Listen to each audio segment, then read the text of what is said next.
สบายดีพ่อแม่พี่น้องมาพบกับสมไปวันชาแนลเนาะพี่น้องวันนี้ก็มาแพ็กเนตพี่น้องเนตมดว่านี่ไปสวนวันนี้ก็ต้องมาแพ็กของลงของพี่น้องลงจะเศร้าพี่น้องวันนี้มดลายในร้าน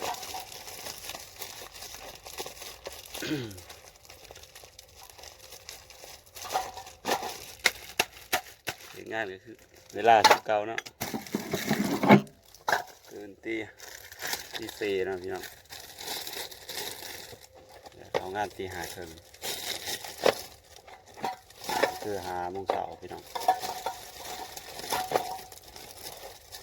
มาเด้อเพื่อได้สิมาซอย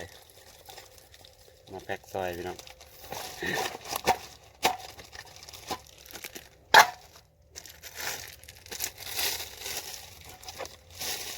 วันนี้ก็ต้องไปงานอยู่สวนอีกตอนเช้าต้องรีบลงพี่น้องต้องรีบลงคลองพี่น้องของหมดหลายเลย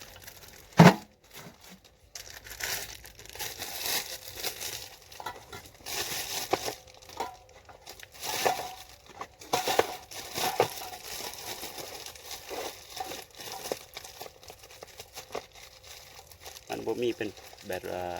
เขาแพ็กมากนะพี่น้องอันนี้เราต้องมาแพ็กเอง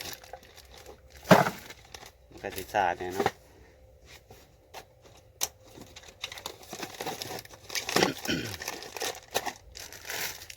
ต้อง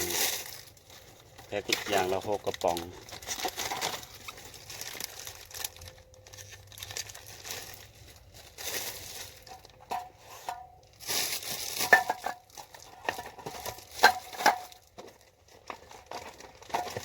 วันนี้เห็ดจะเต่าเลยลูกค้ากำลังสีเขาพี่น้องต้องรีบแพ็กไว้เนาะแต่ลูกค้ามากก็บ่มีขายต้องรีบแพ็กไว้แต่เต่าพี่น้อง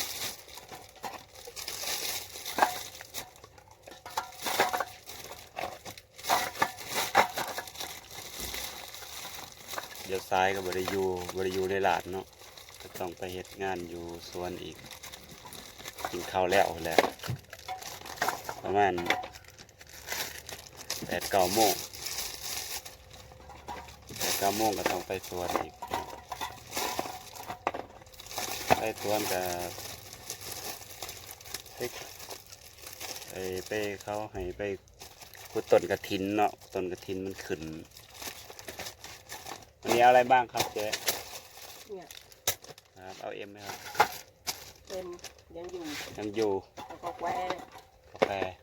เขียวแพ็คนึงแล้วก็แดงแพ็คนึงครับผมที่12ก็เลยกาแฟตี้อันนี้67 บาทครับครับไปได้อะไรเนี่ยผมยกแฟนเนสนี่ไงไอ้เนี่ยเบอร์ดี้นะครับตอนนี้ลาเต้ขายไม่ออกคุยกับต่อพี่น้องยาได้เอาของให้ลูกค้าแล้วเนาะ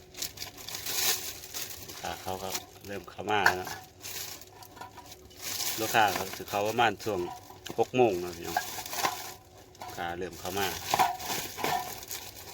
ซื้อของแล้วก็เขาสิมาจ่ายตลาดแต่เสาเนาะพอในตลาดเนี่ยประมาณที่ 4 ที่ 3นี่เขาก็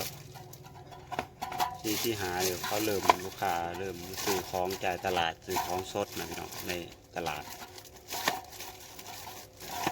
คนเขาก็มาซื้อของไปขายเนาะ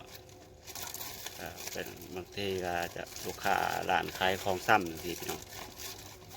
ซื้อของไปขายร้ายครับ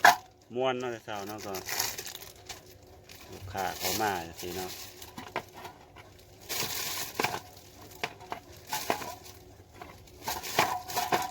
คือคักนะเนาะแต่เช้ากามันลายเนาะ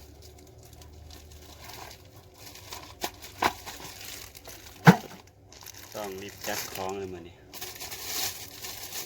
ก็สอบนี่จัดให้แล้วจัดแล้วแล้วก็กินข้าวกินน้ำกับไปแล้วบัดนี้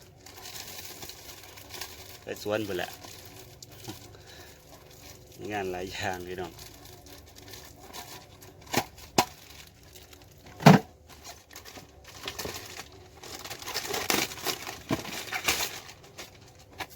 อันนี้กับพกกระป๋องก็ขายอยู่74เนาะพกกระป๋องขาย74บาทเนาะพี่น้อง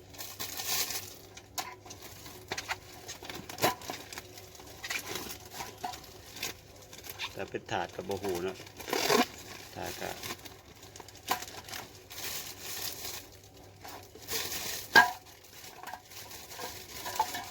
ถ้าซื้อเป็นถาดอาจจะถือกว่าเป็นแพ็คไปเนี่ยแต่ว่าพอเท่าไรเนาะบาท2 บาทพี่น้องการขายเลย